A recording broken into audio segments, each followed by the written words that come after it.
everybody. Welcome back to another episode of the Burgundy Blitz podcast. Apologies for our absence for another few weeks. Off season was kind of quiet, but we got some news today, so we're recording another episode. Yep, yep. Man, I mean, it's a little bit of news, but most news that we could possibly get out of this off season. Yep. I mean, for once, very quiet off season for this team, and I'm super glad about that. We are not making headlines, and honestly, that feels like a good thing. Yeah, kind of. I would like to see the big names, but the big names are just not there in free agency anymore, and we're kind of just dealing with like role players and to see at who has who's too old to still play or not. So I mean, just mainly with the fact that we don't have any controversy surrounding us this year. I think that's huge because that has been the dark cloud over this team for the past 2 decades. It's just controversy after controversy. But finally we have a quiet off season. Yeah. The names that we signed weren't too big, but they weren't too small. They kind of just went for more quality and quantity. Yeah. So they signed a lot of players that weren't the top echelon, but were in the top 10, top 15 conversation. Yeah. And next part of the offseason is finally here. Rookies, they reported to minicamp today or training camp today. Super excited. We're almost here. It's almost that time. Yep, Sonny Styles and Antonio Williams. I hope they get they get the most out of just them being by themselves before the vets come in. And then it'll be like a whole different ball game. But it's exciting. Yeah, I mean, I feel like the player I want to see the most from throughout rookie training camp is honestly Matt Golban, our 6th round center. I want to see if he's actually worth anything because I'm not super sold on Allegretti. So if we could see even just a sliver of hope from our 6th round center, I think that would be huge. Yeah, and granted, it is. I'm not going to say it's easy going against defensive tackles like Jalen Carter, but I am saying it is the easiest position out of the whole offensive line. You have 2 people beside you on both sides, so hopefully it shouldn't be too much taxing of work for him to do it. I know Allegretti has heart, but with how old he is and the fact that he's never played center ever. Yeah, and the fact that he was a guard when we signed him is kind of alerting. So I will, but I really want to see if Joseph, I think that's his last name, if Joseph makes any noise, because we did sign a lot of pass rushers, and it would be kind of exciting if he makes some noise to be able to start getting in the rotation of the pass rushers. Probably the biggest steal of our personal draft, at least. 5th round guy that was projected to go late 2nd to like mid 3rd, falling all the way to the 5th. That's definitely a pretty big steal for us. Yeah, especially with no 2nd round pick. Thanks, Adam Peters. Hey. But, I mean, that pick was a part of the Tunsil trade. I'm not upset he made that trade. I'm not upset he made that trade. And a little sneaker. Everybody loves Bill. I love Bill. Matt loves Bill. Of course I do. Big Bill fans, but I do want to see something out of Kaytron Allen. Yes. If Kaytron Allen comes out, big power back, by the way, if he can do something without being like Brian Robinson and losing the ball a lot, we can have a nice little rag and tag 'em duo with Bill and him. I mean, he left Penn State as their all-time leading rusher for a reason. This dude is good. He's going to be very, very good for many years to come. Super excited to see Allen. Yeah, I'm excited. I think it will make Bill want to get more snaps. Rashad White's going to be out there being our pass running back. Hopefully, I hope he's not running football because he's good at it, but at the same time, like not a lot of yards average per carry. Yeah, I mean, he's going to be our 3rd down back. Probably going to get the least amount of carries out of the 3. But he has his designated role, and he's going to be super good at that one specific role, and that is catching the football. Yeah. And this is gonna be. I feel like we're gonna be seeing a fight for the starting role because even though Bill was good, I feel like he was good because of the pick that we picked him at. And if he does another year with the turnovers and everything else, I feel like he will start to see less and less carries. I hope not because he's a really good player. He just needs to limit those Yeah, mistakes. those It'll be fun. those fumbles are the biggest reason why he only started 7 games last year. If he didn't fumble the Yep. ball like that, he would have probably started close to like 15-ish games for us. Yep. Yep. And I mean, and um, that's one part of our coaching that I like that we were disciplining guys for not making plays and making the wrong plays. Yeah, And speaking about training camp, we're going into training camp with one wide receiver one. Um, our guy that we were looking at, he decided to go crazy. So yeah, yeah. Brandon Aiyuk completely killed any chance of playing in Washington after all the crazy stuff he's been posting on his Instagram and all his other social medias. But crazy enough, I heard he just got a place in Virginia. $10 million, $10 million. $10 million. I did see that too. It's funny. He's on like live talking about some. Well, I'm just gonna go to Washington anyway. Like, bro, you torch that chance when you start talking about the QB. Your future QB's mom. Yeah, You took it to heart. I understand that video of the fans saying what they were saying to JD, and he was just laughing. But if you're JD's quote unquote best friend, you should know that Jaden doesn't get into all that stuff, and he doesn't want to. He doesn't want to get into that. He doesn't want to fight. He's not going to sit there and argue with fans about stuff that he knows isn't true. yeah. So But between Ayuk going crazy and the rookies, I feel like that's a good segue to talk about the fact that actual training camp starts in 5 days. yeah. Super excited. Finally gonna get some footage of what this is gonna possibly look like for Washington, offensively and defensively. Um, there are definitely still some positions that could be better. Hopefully Stefan Diggs signs with us. For all our audio listeners, I was crossing my fingers. I'm hoping that we can get Stefan Diggs because he would massively upgrade our wide receiver room to bring it from probably a bottom five, bottom seven receiver room to like at least middle of the pack, at the very least. For our audio listeners, I don't mean this in any way wrong, shape, or form, but I like Stefan, but whatever he has going on in the background of his life, I don't know if I personally want to deal with that. But then the next choice would leave a guy that had a knee dislocation and still says he can't feel his leg 10 months later. So I guess we have to get Stefan Diggs. Yeah, It, it's a shame. hopefully all that stuff gets patched up before the off season. So you know speaking of controversy earlier, I feel like if we were to sign him, it would be some big controversy at that point. But Yeah, I mean, I like the signing. I think it would make our wide receiver room better. But yes, there you is also have to think. definitely some controversy that comes with that.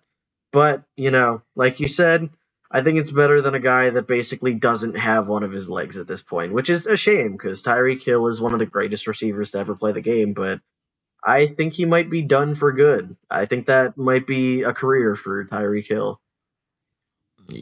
Yeah, and who knows? Maybe Ayuk will get his stuff together and call Jaden Daniels and tell him that he's sorry, and maybe that will amend things. But he just needs to stay off social media, and that's just what it needs to be. But it, either way, I feel like with the vets coming in and everything else, this is a very big opportunity for Antonio Williams to be like, okay, these guys don't have a number two. I can need to learn everything I need to learn off of Terry and try to see if I can work my way at least into the number 3 or the 2 spot. Yeah, definitely. Um, it's gonna be hard because you do have people like Lane, you have people like De'Ami Brown, you have who else did we get? Uh, Help me out here, Van Matt. Jefferson. Yeah, never mind. We still But have but Traylon Burks. oh yeah, Traylon Burks. He's gonna have guys like that he's gonna have to compete with over in training camp that I feel like is gonna make him work. So I really, to me, the biggest deal of the draft was this kid. I've seen his tape. He looks amazing. He looks like he can run a route, get separation. It's just all about if he can ball out. Yeah, I mean that was always the biggest strength of Antonio Williams coming out of college. He was an amazing separator, and I feel like that was something that this wide receiver room was desperately lacking, was a guy that could truly separate at an elite level. I don't want to, go crazy and say he's Amon Ra 2.0, but Amon Ra was I forget, a third or a fourth round pick, mid round guy. Antonio Williams, he was a third round pick. Uh, at least play style wise, there's a lot of similarities in the game. Matt, if I have to hear that about Makai Lemon one more time, while I'm out and about, I I'll say it for my own player, cool. But gosh, man, these Philly fans, I have to hear Makai Lemon. I'm on Ross Brown. Yeah. I'm tired of the comparison. But hopefully Antonio Williams is kind of like that guy. I feel like he can be a gadget guy, Yeah. but we need somebody to take the eyes off of Terry. If we could finally do that for Terry, we'll go far, far, far in the playoffs, or even make it to the playoffs since we're not famous. For Yeah, doing that. and training camp will really start to allow us to get some sort of a feel on what the offense and defense are going to look like, because as a lot of our listeners may know, we got two new coordinators this year. We got a new offensive coordinator and a new defensive coordinator, both first-time coordinators in the NFL. Durante Jones obviously comes from the Brian Flores tree, so he's going to run a lot of these creative blitzes, a lot of unique stuff from that Flores tree. Kind of the opposite of what Joe Witt was, who ran a lot of these base packages. Nothing creative. Durante Jones is going to hopefully bring a new flair to the defense that we haven't seen in quite a while. And on the other side of the ball, we got David Blau, a guy who, again, is a first-time coordinator. And he was on the staff. He was our assistant QB coach last year, and before that, he was a quarterback, not only under Dan Campbell and Ben Johnson with the Detroit Lions, but he was also on the Cardinals under Cliff Kingsbury. So he's gonna implement a lot of those schemes from all the guys he's worked with. He's gonna have that kind of Ben Johnson pro style offense, more under center, a lot less shotgun.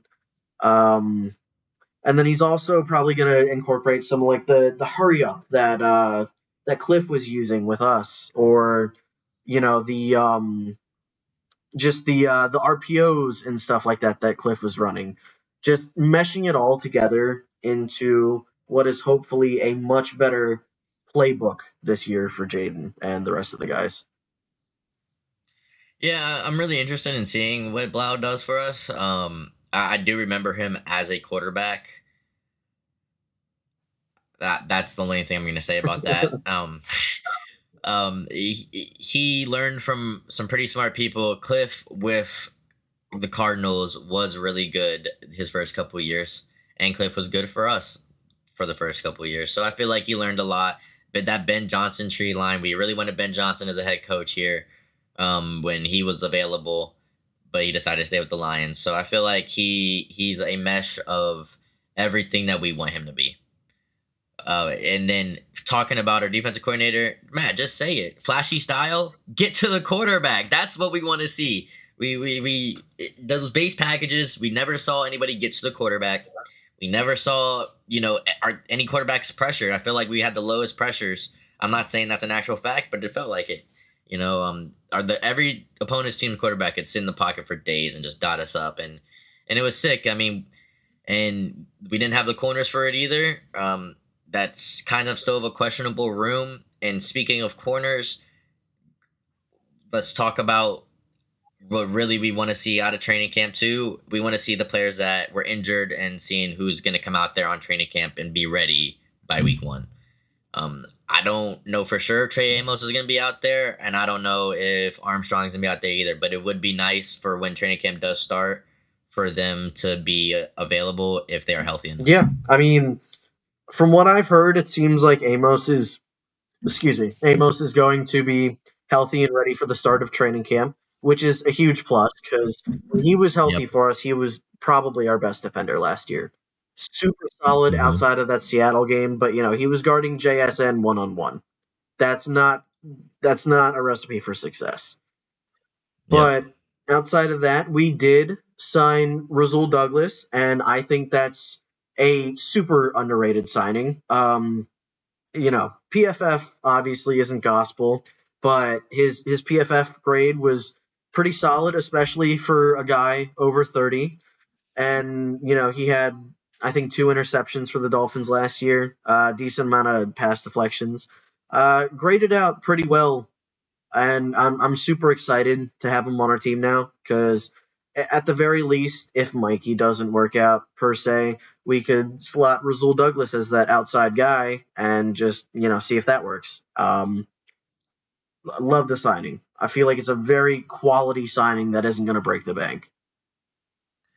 I mean, if I had it my way, if I was a coach, I mean, anybody could say it. Maybe I'd be a trash coach. But if I had it my way, Mikey's never sitting in that outside spot. And he will always be the nickel. But, can't have it my way all the time.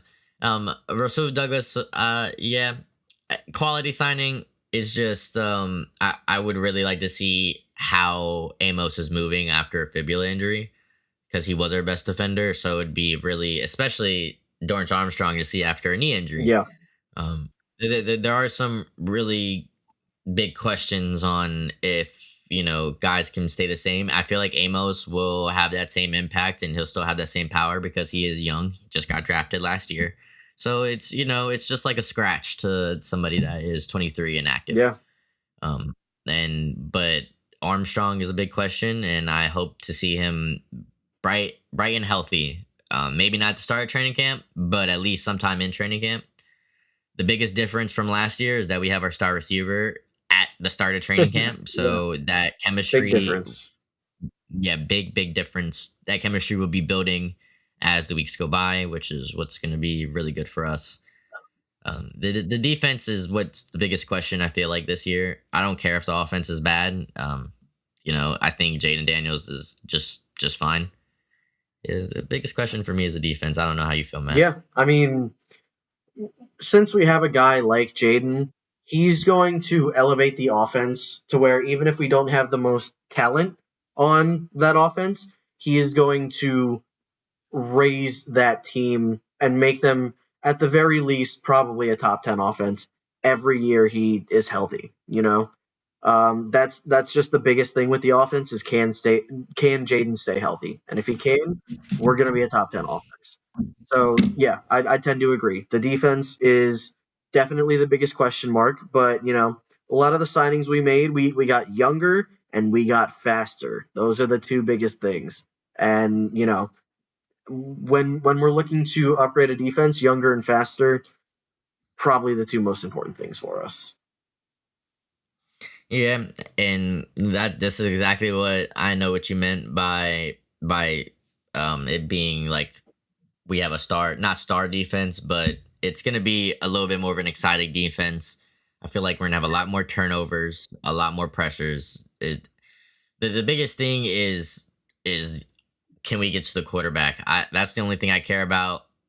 I don't care if Amos gets beat. If Dak Prescott is throwing the ball with somebody in his face, it's going to be a harder throw. Yeah, and I feel like we're probably going to get a lot more help out of our linebackers this year because one of the biggest issues with our linebackers last year is that none of them could cover worth a damn. So now you got guys like, Leo Chenal and Sonny, obviously, to where those guys are damn good in coverage. So now you won't have to deal with things like putting Frankie Luhu out of position and dropping him back into coverage where, quite frankly, he's not very good. So now we can kind of utilize guys like Frankie Luvu as a pure blitzer, and I feel like that will allow us to get more pressure on the quarterback because we're not just sending the four, maybe five defensive linemen. We're sending our linebackers too, and that could definitely make a huge change in how we pressure the quarterback. Not to mention the amount of pre and post snap rotations we can make because of this new system that we're running under. Because that was a huge staple of a Flores defense is rotation and communication both pre and post snap, and that's going to be big for us. Yeah. Do you start Sonny week 1? Yes, absolutely. Okay. Okay. I mean, I just don't know. I don't know if you let him learn from Chanel or just have him be the linebacker too. I don't But I don't think we give him the green dot right away. I don't think he ends up playing the mic, at least at the moment. I think that's going to yeah, be Leo Chanel's job. But just having him in a spot where he doesn't need to think and he could just play on instinct is probably where Sonny's going to be at his best. yeah. Yeah, I totally agree. I hope he succeeds with us. He looks like a really freak athlete. Yeah. You know who's going to be missed this training Who? camp? Chris Moore won't be in the DMV this training Welcome to the camp. Baltimore Ravens, Chris Moore. He'll be in B More. B More, do not claim Maryland for all of our audio listeners. And if you are from somewhere else and you are a Commanders fan, you should know that. Yeah. So, but yeah, it's sad to see because even though we ragged on Chris Moore for however long last year, he was scoring touchdowns. He was basically giving a big fu to all of us in the background because even if it was just one catch for the whole game, that one catch was a touchdown. So the Bears game, oh, man, that was a filthy catch. I can't even lie. Can't The even one lie. highlight of Chris Moore's season with us. No, there was more. I remember. I vividly remember Matt sitting in my room and watching our games and being like, "Yo, why are we throwing the ball to Chris Moore?" I feel like I saw more Chris Moore passes completed than Terry last year. So I mean, Chris Moore just decided to be the healthiest dude on planet Earth last year, along with Bobby Wagner. hey, Hall of Famer. Don't Hey, discredit. I love me some Bobby Wagner. Was hoping we could bring him back in like sort of a coaching role some way, but it's time for Bobby to hang him up. He just doesn't have it anymore. I'm sorry. Yes, yeah. I felt for him and Ertz bad. Yeah. Even though Ertz was the enemy for a while, he was still a part of our team, and he was a part of a special part of Hey, our team, a team that went a long way. Ertz So will always have a special place in my heart because he was Jaden's favorite target outside of Terry, and we went very far with him being our starting tight end. He will always have a special place in my heart. yes, he will. Yes, he will. Hey, Atlanta Falcons make the playoffs. Zach Ertz touchdown. Come on, get it out of here. Hey, Chris Moore, on the other hand, good riddance. That's Lamar's problem now. Fuck that guy. Yeah, exactly. Like, I mean, you say that, but at least he was out there because a guy who I hated to Who? see, Robbie Chosen. Oh my gosh, that used to like really upset me. He But how many games did he play for us last year? Too many. There was a lot of guys that played a lot of games for us last year that they played too many games for us. I don't know if Will Harris is coming back, but oh yeah, Will Harris is definitely coming back. He's a lock to make the roster. Yeah, but going on to something else. They're making way for this 2028 new stadium. They tore down RFK. Yeah. There is nothing there. Yeah. And by I mean nothing, I mean nothing. Yeah, I just complete rubble left at the RFK site. But that means very soon we're going to be getting that new stadium, and it's going to be gorgeous. it is. I'm telling you, I was telling you before the pod, that I passed by it at work, and for 2 years I was passing by it and seeing this big building, and then one day I'm like, huh, I think something's supposed to be there. And then I was like, oh my gosh, that's RFK. Like it's gone. Yeah, So I can't wait for this new stadium to be built. Apparently, it's supposed to open and close. That's gonna be amazing. The only thing is for everybody listening, take the train.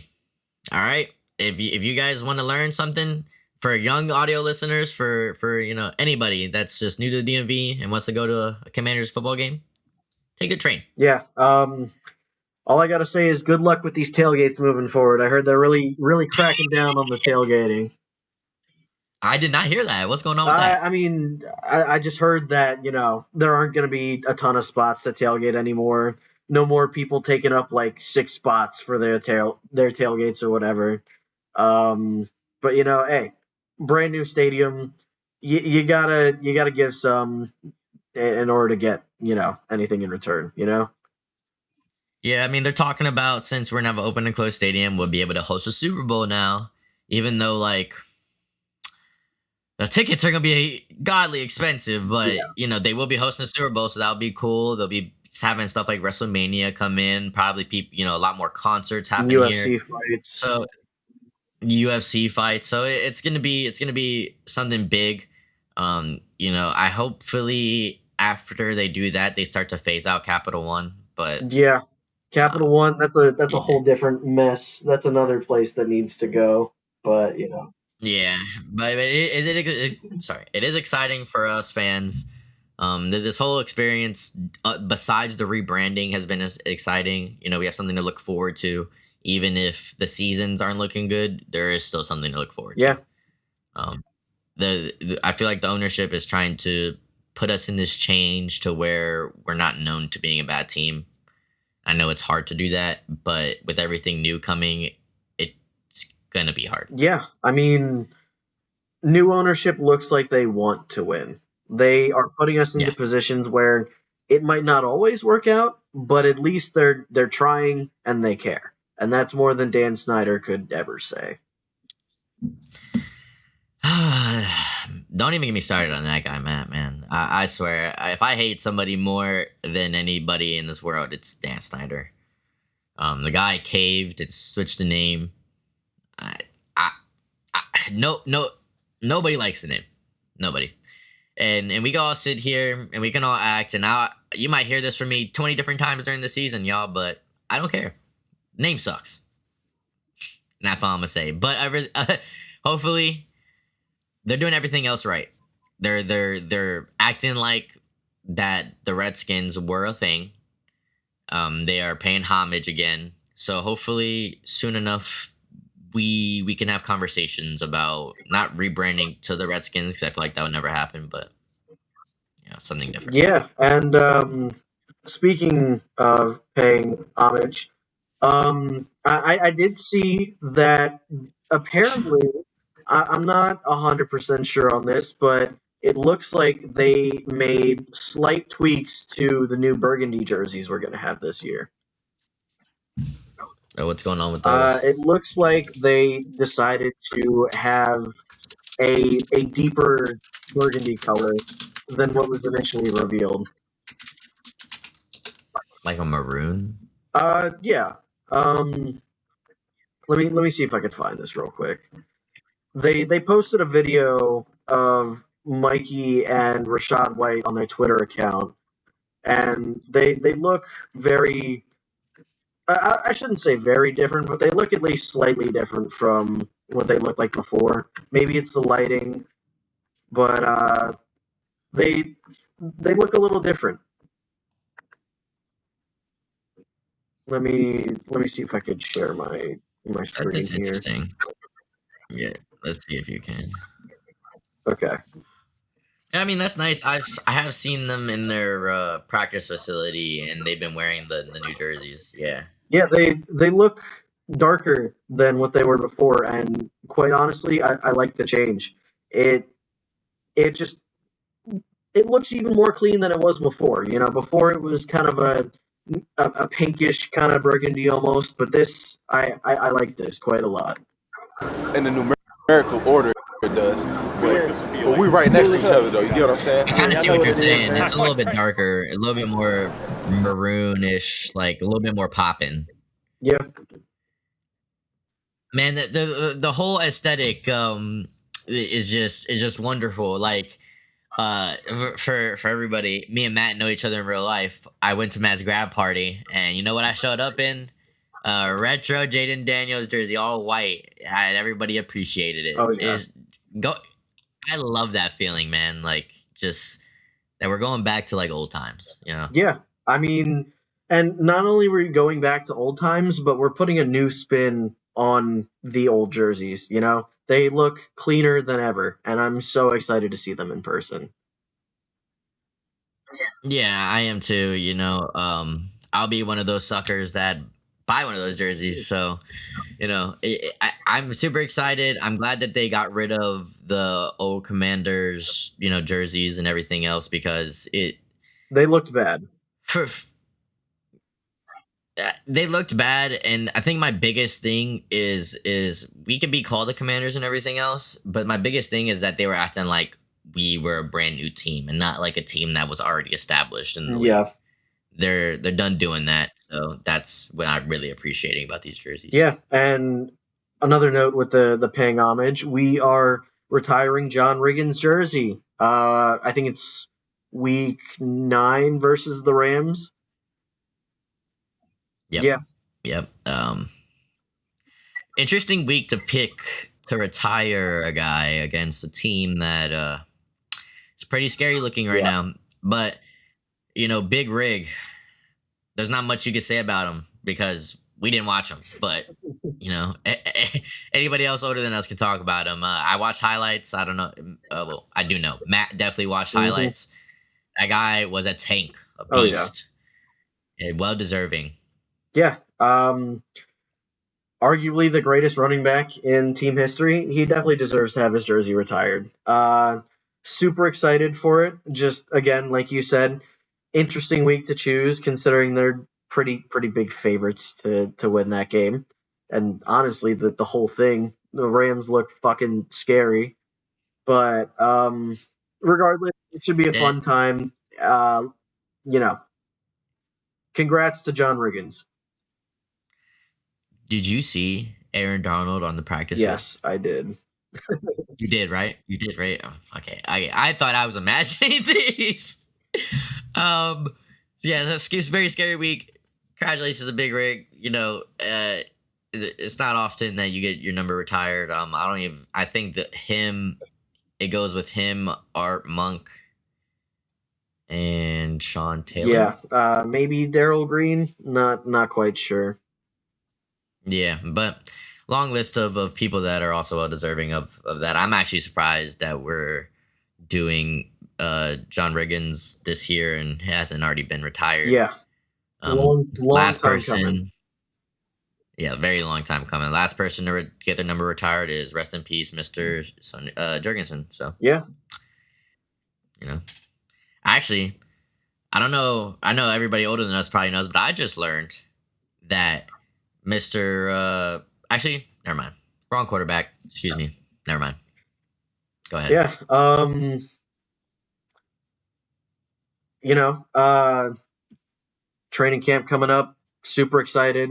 But outside of that, season's almost here. It's here, man. It's time. Yeah. I mean, the next week we'll have training camp clips for all of you guys, and if you guys are audio listeners, hopefully we can try to describe it for you. But it's gonna be really interesting. I cannot wait to see these like who's gonna be balling out, and that's gonna be the biggest thing is who wants to play. And I feel like with the depth chart that we have, everybody has to prove that they want to play. Yeah, Then that's exactly why I was telling you before the podcast. I'm not even trying to put no bad luck out there. Knock on wood. I feel like we're gonna come out week 1, and we're gonna be noticed. That's all I'm gonna say. Oh yeah. These guys are hungry. They want to play. They want to win. This organization is a winning organization. It's only been a losing organization for the last 20 years, and that 20 years was under somebody that didn't care about our football team. Correct. So we want to go back to those winning ways. We want to be back to the NFC Championship. We want to be in some type of conversation. So now, with the start of training camp in 5 days, what position group is going to shock you the most, in your opinion? What do you think is going to be the most underrated group come training camp? Underrated group. It came straight to my head as soon as you asked the question, and it's because since Jaden loved throwing to Ertz, I think the biggest thing is going to be our tight ends are underrated. Especially in the pass game with no number 2 receiver proven yet. I feel like our tight ends are gonna really shock us, whether that's with Chig or if that's with Ben Sinnott, which is also another guy which I feel like he will be balling out this training camp. He has a lot to prove. For sure. He's been here for a while, even though he's been through different systems.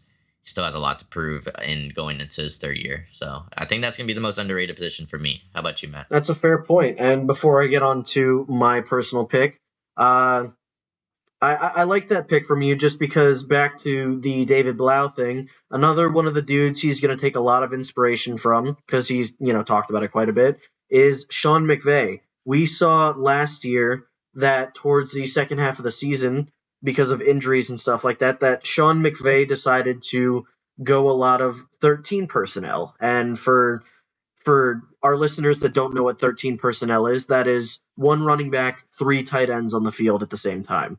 And I think, Chig especially, but, guys like Ben Sinnott, he hasn't really proved himself through his first 2 years, but if there's any system that's going to get him going, it's this system where we're going to be running a lot of 13 personnel. 3 tight ends on the field at the same time, 2 of them being receiving tight ends in Sinnott and Chig, and then we got Bates as our blocking tight end. I feel like this is going to be the year where we're going to notice Ben Sinnott quite a lot. And with that personnel, I feel like it would also. I know you haven't gone over, who you think is underrated, but I think that's also going to go pair well with Katron Allen. 3 tight ends out on the field. You throw Katron Allen back there, it's going to look scary, in my opinion. Yeah. So it's going to look nasty. Yeah. Me personally, I think the most underrated group on our roster is, I might say, our safeties. I think I like now we're probably going to move Quan Martin back into like a big nickel because that seems to fit Durante Jones's kind of defense more.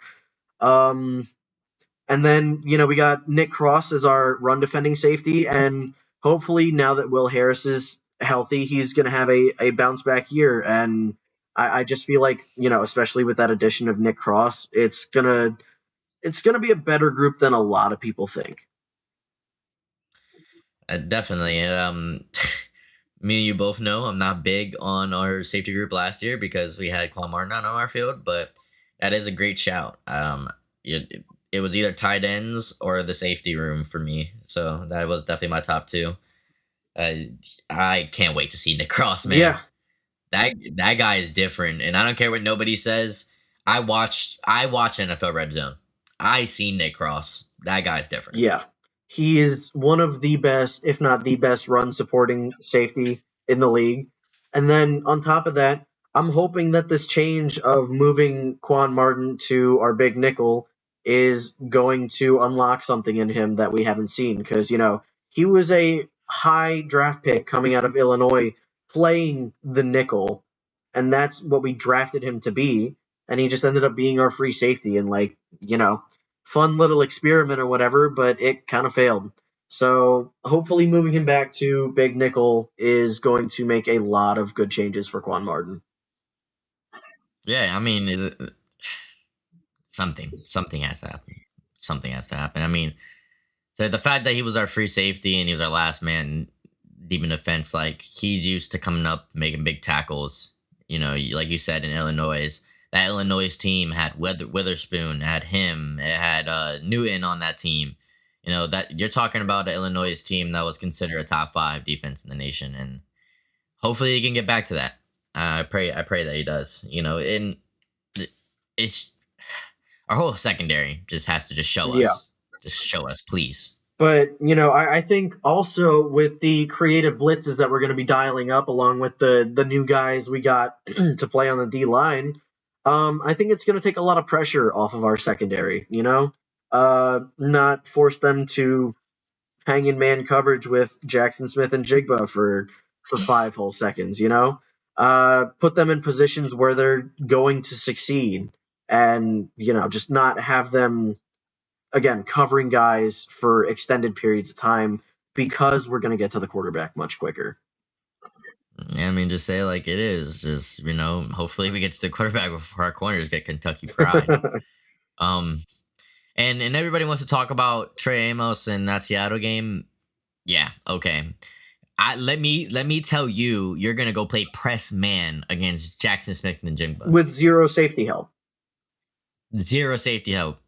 And he can stutter step. He can do everything. Your back is turned to where he has even to go. PSN is, or even PS2 is going to struggle in that system. Exactly. I mean, corner, as much flack as the community, as much as me and Matt are probably going to give them this year, or even any year that they do bad, it is the hardest position to play on the field.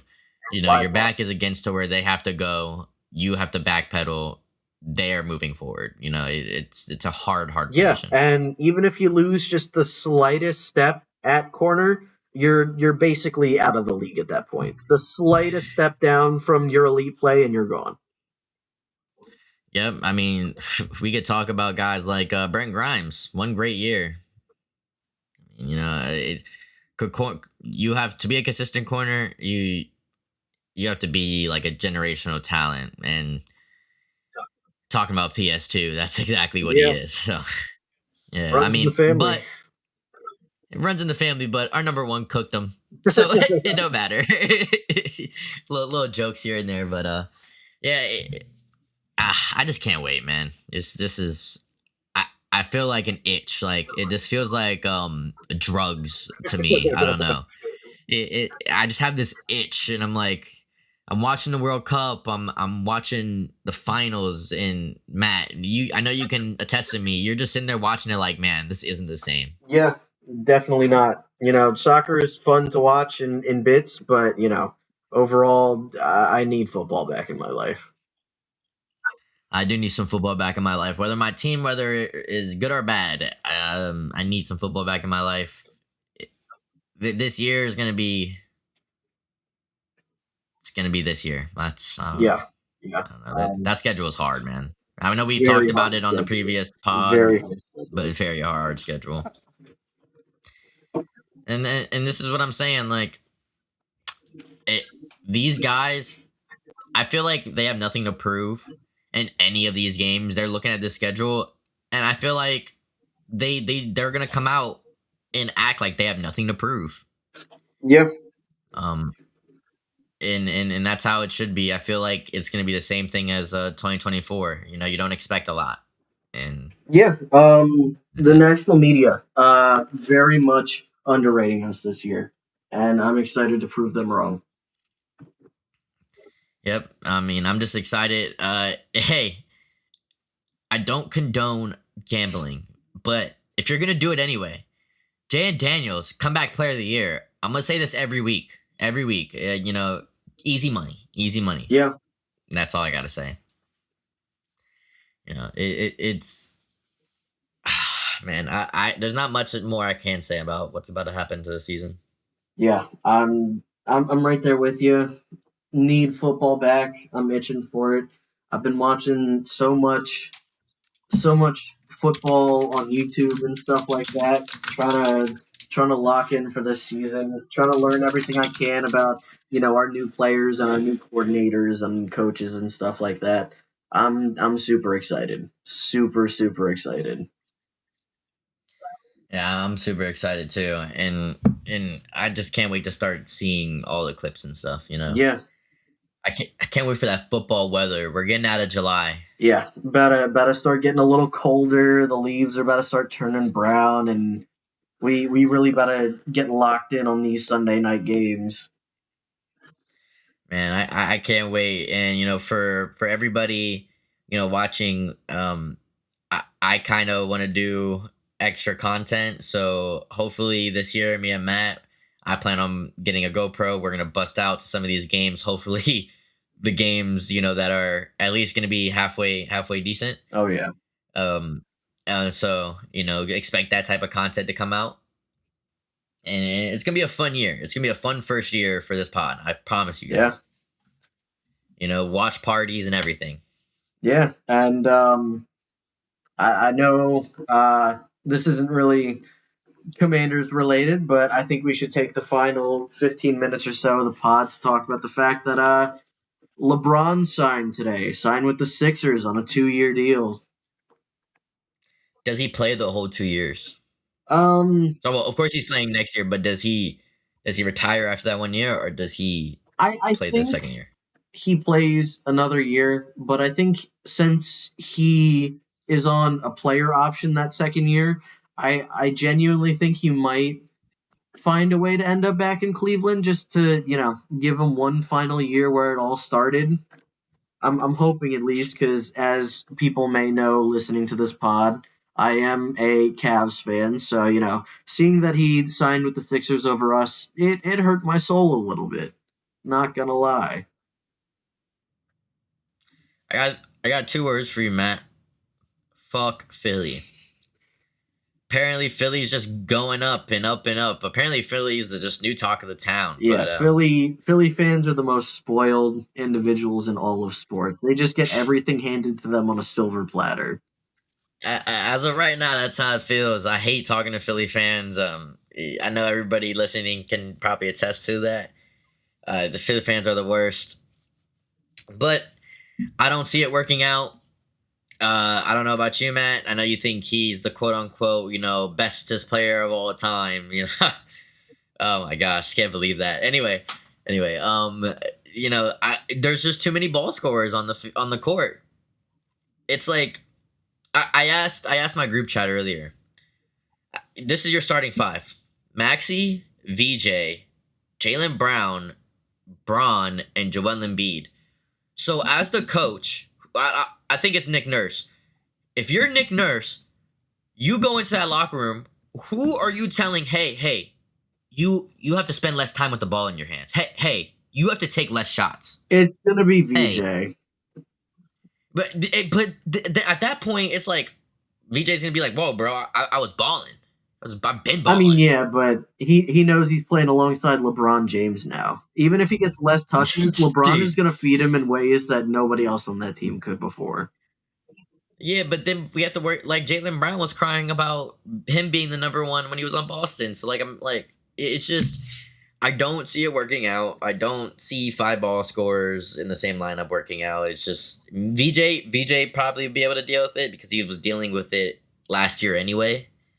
With between Maxi and Joel, but I just don't see somebody like JB, which people on this podcast know I'm a Celtics fan. I know I've dealt with JB for a while now. He's not gonna be wanting to be called the number 2 or 3. And neither Joel might be okay with it if he's winning. If he's not, Joel's not gonna be okay with it. And then Maxi. Yeah, you're not telling that guy to be with the ball less. Yeah, no way. So, I don't know. I just don't see it working out. I don't know. I think it will. East is going to be super competitive this year. You got the Raptors with Kawhi now. You got the Celtics with Paul George. Rebuild year. Let's tank. And even though, my Cavs kind of did not have an amazing offseason, we still made it to the conference finals last year. We still have Mitchell and Harden and Mobley and Allen. Realistically, I don't see a way where we end up back in the conference finals, but, still not a bad team by any means. You know, you got the Heat with Giannis now, but I don't know. I think the Sixers are the most complete team in the East. You got your two facilitators in Maxey and LeBron, and then you got JB as your, I guess, primary scorer probably. You got Embiid if he can stay healthy, top two big man in the league. And then you have VJ, who was a promising rookie last year, and that bench is not terrible. I wouldn't say it's a terrible bench by any means. I'd say they got a good guy from Alabama at pick 22. I forget his name. LeBaron, right? I think that's his name. Something like that. They look good. Yeah. Are they gonna win anything? I think so. You're a Braun fan. Yeah, maybe a little biased there, but a little bias. This is coming from an unbiased, and call me a LeBron hater, call me all you want. I've seen it firsthand. Bro ain't winning shit. Matt's trying to bite his tongue over there. I could see it, but I will say, last time he was in the Eastern Conference, he made the finals 8 years in a row. How many did he win? We're not getting into this. We're not getting into this. Yeah. Do you wanna try and face Kevin Durant and Steph Curry at the same time? Hey. It's okay. How many did he win? Mind you, he beat the greatest team of all time. And then they added Kevin Durant. That greatest team of all time won 73 games, and then they added Kevin Durant. I don't want to hear it. Hey, all I know is bro won like 2 or 3. I know, won like 3 or 4 out of 8. My GOAT would have won all 8 without going to a game 7 either. Jordan would not have beaten those Warriors teams. Straight up, he would not have beaten those Warriors teams. He wouldn't even went to a game 7 with those Warriors teams. You tell yourself that. I promise you. Yeah, because he loses in 5. Shit. Kobe probably beats them. Yeah. Okay. Kobe 5 of 6. And you know who that one loss to was? My Celtics. The most dragged out championship in the history of the NBA. Hey, I've seen 2 in my lifetime. I've seen 1. How many? I've seen 1. No. You're lucky you even seen any. Because at one point I was looking like you were going to see none. Hey, we beat the greatest team of all time. And if they didn't add Kevin Durant, I would have seen 2 more. No way in hell you would have seen 2 more. Yes, I would have. No way in hell. I mean, I'm sorry, that Raptors Kawhi team beat you guys. No one hear it. Yeah, but that was 3 years later. Don't matter. I'm just saying. Look, at this point, he's just not the GOAT, Matt. He is. For all our listeners, we're kind of just rambling right now, but if you guys think that LeBron James is better than Michael Jordan, let's look at the win percentage. Most playoff wins of all time. LeBron. Mind you, hold up, mind you. This guy, Bron, has played one sport for 20 straight years. And he's been healthy. Actually, more than 20 years, like 23 years, has been straight healthy. Cool, calm, collected. My GOAT, he retired. Said he was done with the game. Played another sport. Sucked at it. Was ass at it. Came back and won 3 straight titles. 3. Dude, do you know how hard it is to not train at a sport for 2 whole years at all and then come back to it and win 3 straight? LeBron couldn't do that. The teams Bron played in the finals are infinitely better. Oh my God. Infinitely better. Bro. The team he beat actually arguably a better team than the 73-9 Warriors. No. Are you serious? Yes. So you're telling me Russ, Durant, Harden, Ibaka. That team was not as good. That team was not as good. Scoring wise, The 73-9 Warriors are the best team to ever touch a basketball. yes, you're right. But like, Braun beat 3 of the best scorers and stat patterns of all time. You're acting like Harden was the Harden we know today. That dude was coming off the bench. That's because they had a better shooting guard. Who? Thabo Cephalosha? Hey. Cephalosha used to bang them threes, baby.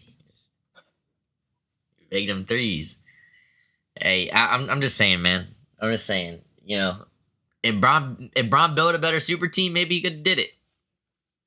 Because, you know, he builds every one of his teams that he touches, but that's just me. All right, well, that concludes another episode of the Burgundy Blitz podcast for today. Thank you all for listening, and we will see you guys hopefully next week. Not hopefully, it will be next week on Friday. Right. We'll be recording another one. It should be out by Saturday, hopefully. I'll have the thumbnails and everything done. But yeah, we will see us next week. We will have training camp clips ready to go, and hopefully we'll see who's balling and who's not. All right. You know? Bye, guys. Peace out.